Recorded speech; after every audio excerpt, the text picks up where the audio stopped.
Good morning, students. Welcome back to Soil and Applied Microbiology class.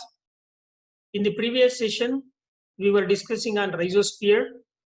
Uh, Today's topic is similar to the rhizosphere, but we are not discussing on root. So we are discussing on another part of a plant, that is leaves. Okay. So in the previous class, we were discussing on a rhizosphere. So importance of rhizosphere. What are the factors influences the activity of microorganisms in rhizosphere? So why microorganisms will be there in very high numbers in rhizosphere we were discussing.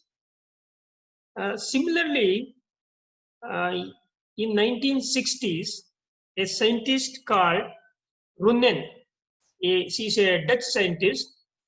She was studying on the association of microorganisms with the forest vegetation in Indonesian forest. So when she was studying, when she was taking different leaf samples from different trees from forest, and when she was analyzing, so she could able to see that so a particular group of microorganisms are closely associated, or they have colonized the epiphytes of the leaves or leaf surfaces. So and when she analyzed the functions, what these microorganisms can do, so she could able to find the microorganisms which are having the ability to fix nitrogen are present on the leaves.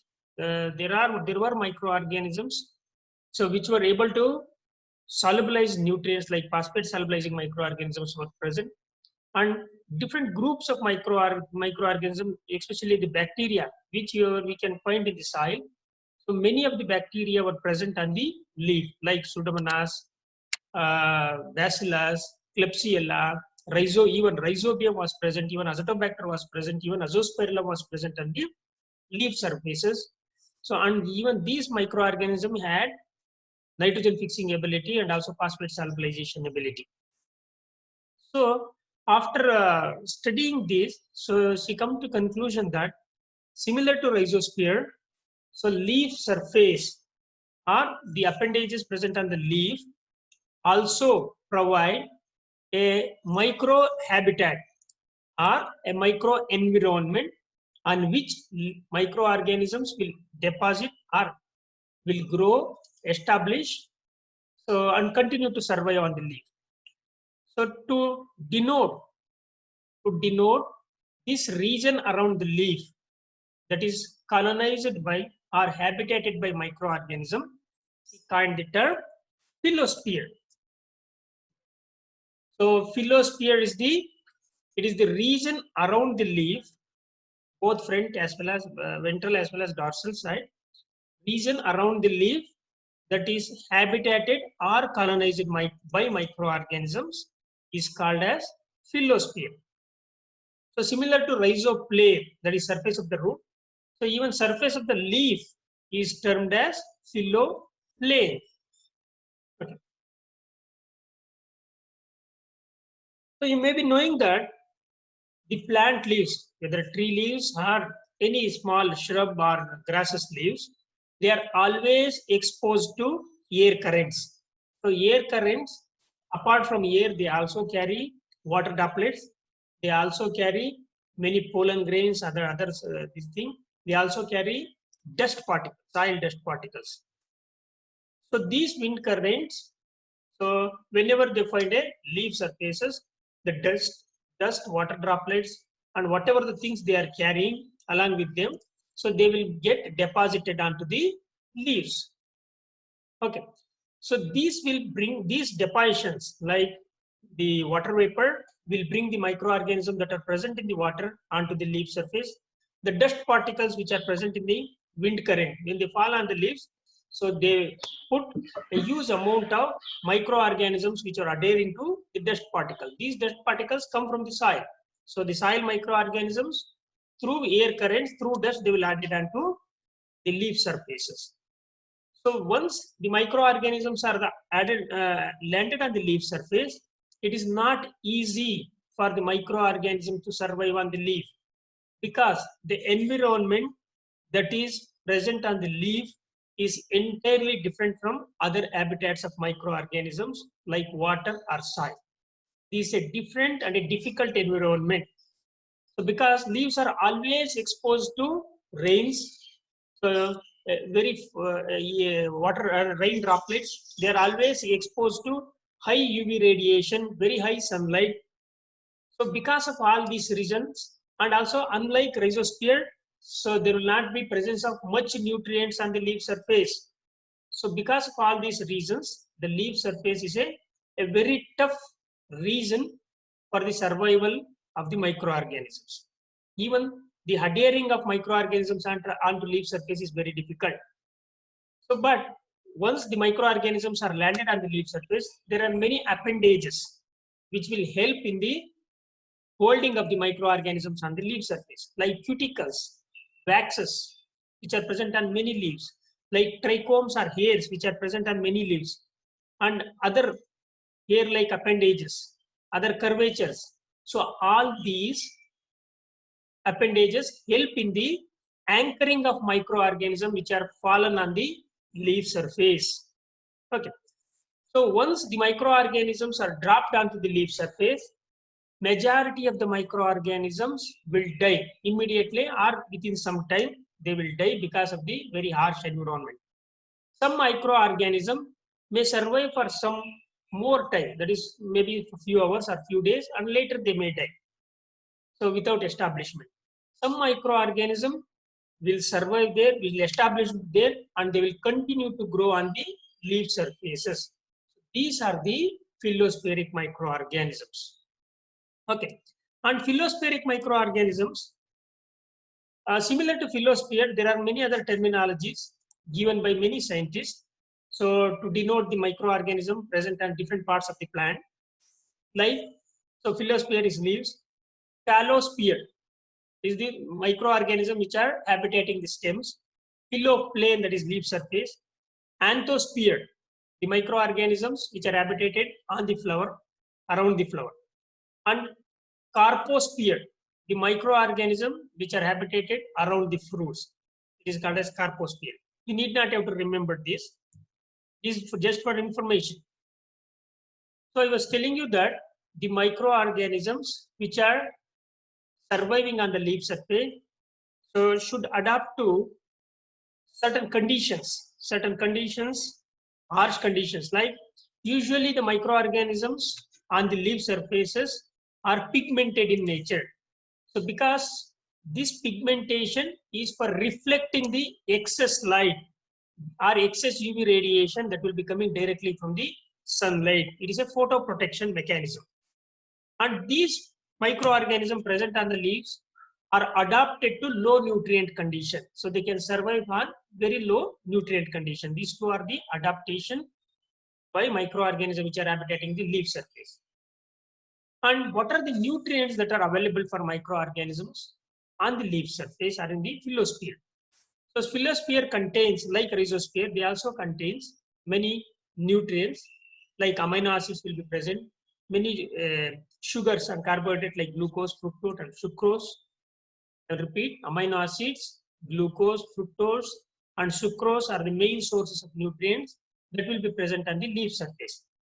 Even you might have heard of guttation, the loosening of water, or by stomata and also openings called hyadothodes. So like this every day morning, in the early morning, if you see the leaves, you can see the accumulation of the droplets in the edge of the leaves. So these are this is called as guttation.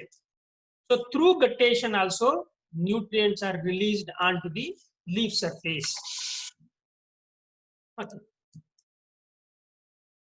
And the presence of nutrients, or the amount of nutrients that are present on the leaves, will vary from one plant to the another plant. For example, so the leaf surfaces of pulses, like here I have given a photograph of chickpea. So the pulses will exude more nutrient on the leaf surface and they harbor more number of microorganisms compared to cereals. Here I have given an example of paddy. So paddy or ragi or wheat or maize or sorghum, so which have a very dry leaf, a plain leaf, so they releases less nutrients and they harbor less microorganisms.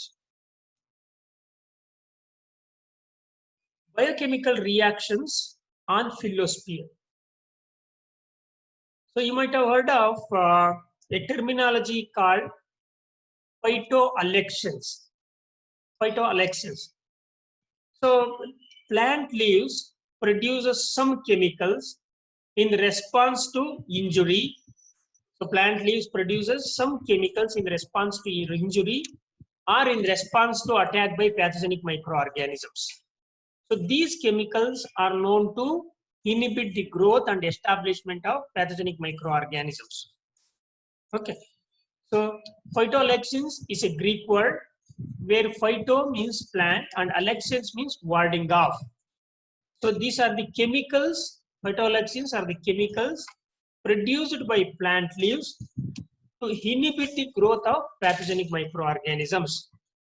Even these phytoalexins are also produced in response to injury.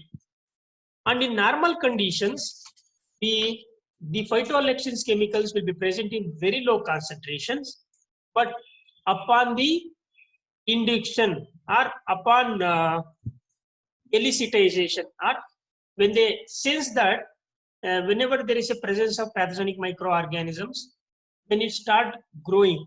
So whenever there is a spore of some pathogenic fungi, once it start germinating, or if there is a mycelia, once it start growing, it produces some chemicals.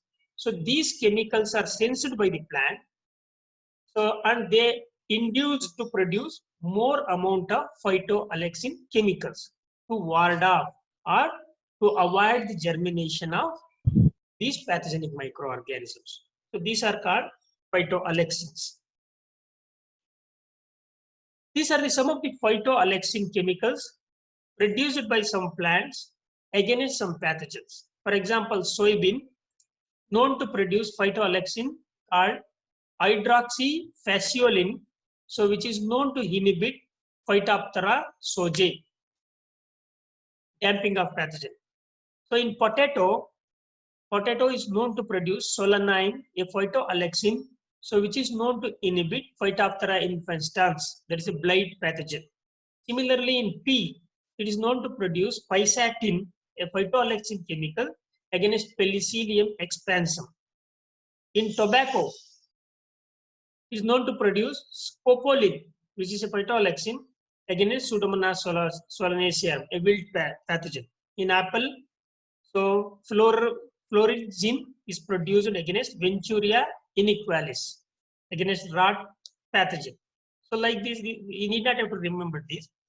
So this is just to say that so several plants produces these phytoalexins to protect itself against the disease caused by pathogen or to resist the growth of the pathogenic microorganism. So these plants also known to produce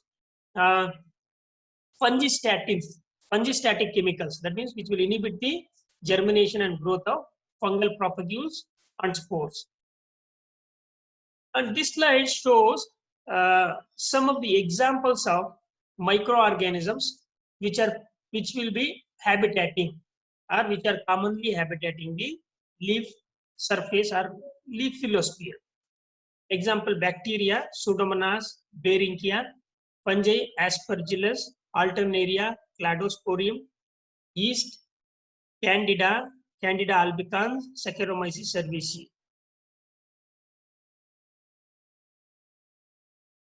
So this is just a pictorial representation. So here you can see in the right side at the bottom, when you take a leaf and you just impregnate on the media plate, you can see the growth of bacteria. So here it contains thousands of bacteria which are habitating on the leaves. This is just to prove that leaf is also acts as a habitat for the survival of microorganisms. So these are the examples of bacteria. So with some beneficial activities. So nitrogen fixing bacteria which are found on the leaf surface include Azotobacter, Rhizobium, Pseudomonas, Pseudobacterium, Phytomonas, Yersinia, and Sarcina, and even several nitrogen-fixing blue-green algae or cyanobacteria have been identified on the leaf surfaces. Example, Anabaena, Calothrix, Nostoc, Cytonema, and Talipothrix. So these are the blue-green algae, nitrogen-fixing blue-green algae, which are found on especially bryophytes or non-vascular plants. So they are found in high numbers. So the fungi and actinomycetes, among actinomycetes, actinomyces and streptomyces have been isolated. So among fungi, Aspergillus, Alternaria, Cercospora, Cryptomonas, Candida, Cladosporium, Penicillium, Fusarium, Coletotrichum, and Verticillium have been identified. So you need not have to remember the examples for the microorganism that will be colonizing the phyllosphere. These were just for an example. So similar to rhizosphere, on phyllosphere, the establishment of microorganisms or number and kind of microorganisms on phyllosphere are influenced by certain factors like age of the plant. The production of nutrient will vary from one age of smaller plant to bigger plant, and also the plant species. So depending upon that, the number and kind of microorganism will vary. Morphology of the plant leaf. For example, I was telling you that the plain leaf surfaces of cereals like paddy or maize will harbor less microorganism compared to the leaves which will contain more of appendages. If there are more cuticles, if there are more trichomes, if the leaf has more waxes, so they can hold more microorganism compared to plain leaves. Plant species similarly.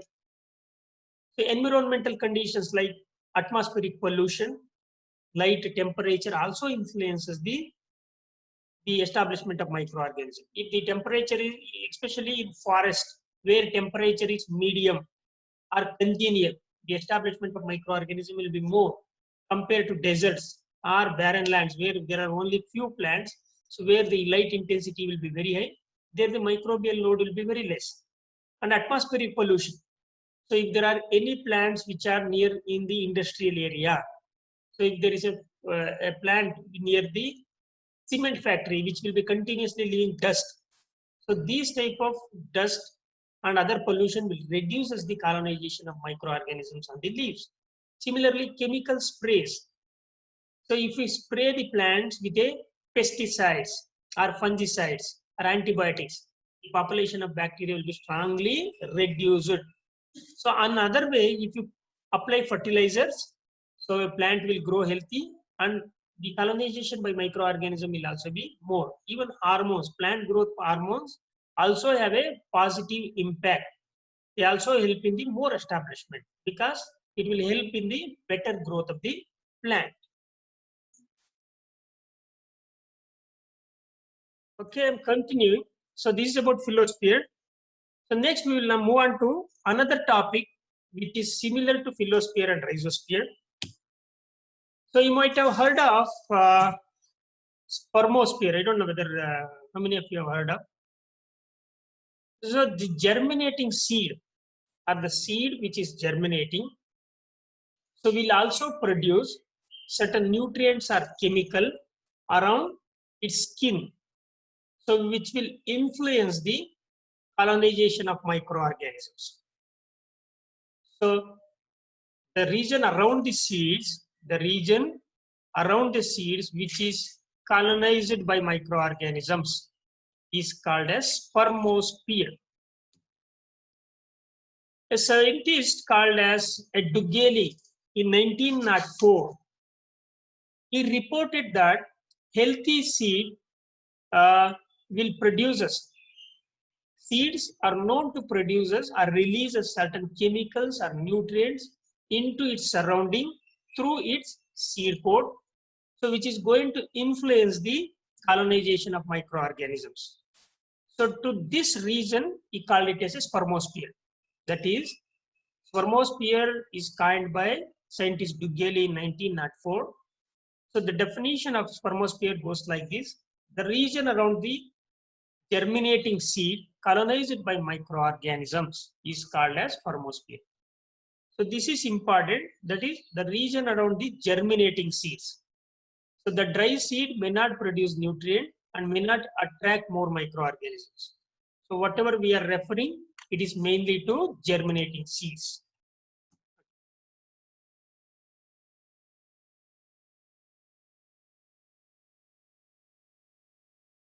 Okay, I'll come back.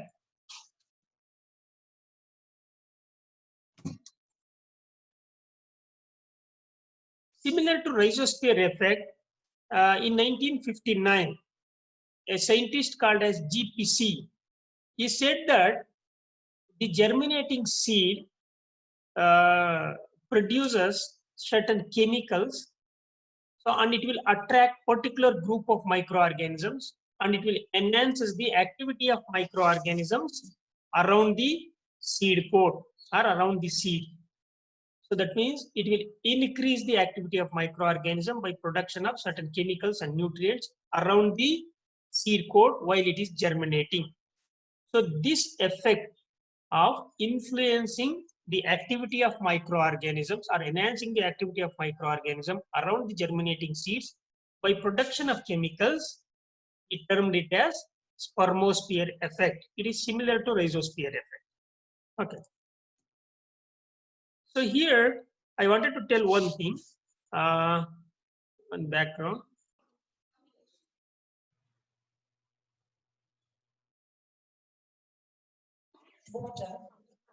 Here you can see once you put the seed onto the soil, so whenever there are favorable conditions, so like moisture and the temperature and other condition, so the seeds will absorb the moisture. Seed absorbs the moisture. So after imbibition of moisture, so it will swell in size. The seed cartilage as well as the seed coat will increase or become bigger in size. So once it enlarges or after imbibing the water, so through its seed coat, the seeds will start releasing some chemicals and nutrients.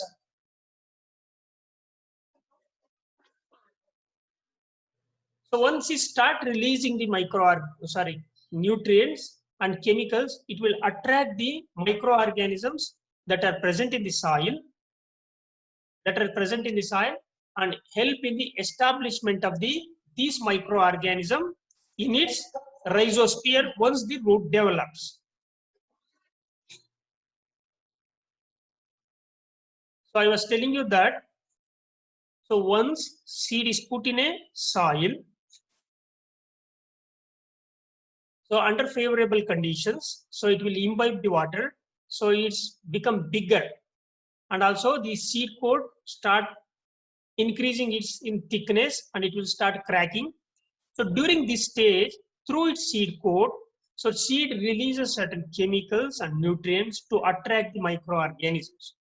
So after that, the microbial load on the on the seeds will increase, and it will create a separate microenvironment for growth of microorganisms. So this environment, similar to rhizosphere, is rich in nutrients.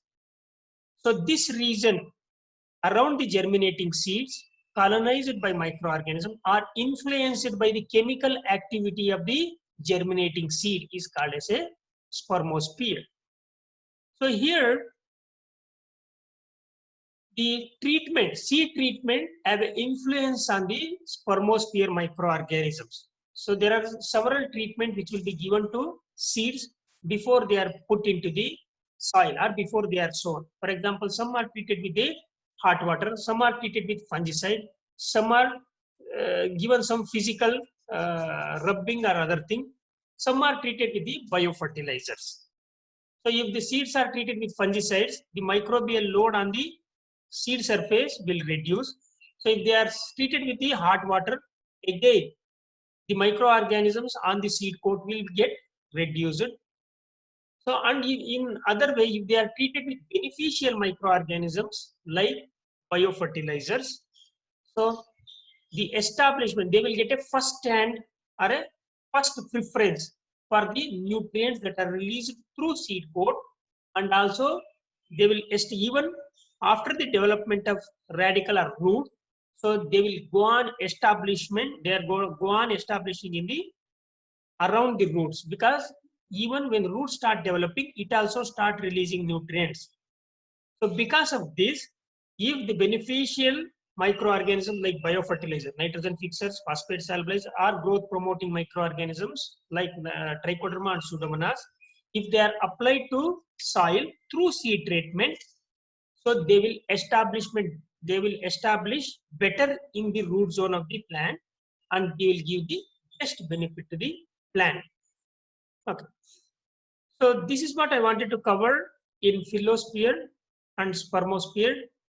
So thank you.